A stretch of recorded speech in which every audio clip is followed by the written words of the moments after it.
അനുഗ്രഹങ്ങൾ നിറഞ്ഞിരിക്കുന്നവനെ,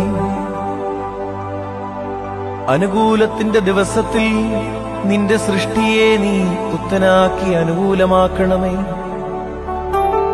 കർത്താവേ, നിന്റെ ആശ്രയത്തെ കുറിച്ച് മരിച്ച് നിന്റെ വരവിനെ നോക്കിപ്പാർക്കുന്നു എന്ന് ഞങ്ങളുടെ മരിച്ചുപോയവരെ നീ പുണ്യമാക്കണമേ. അബ്രഹാമിന്റെയും ഇസഹാക്കിന്റെയും യാക്കോബിന്റെയും മടിയിൽ അവരെ നീ പാർപ്പിക്കണമേ.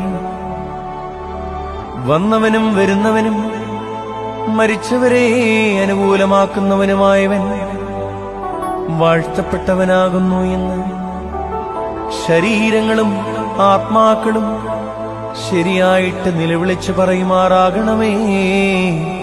ആമീൻ.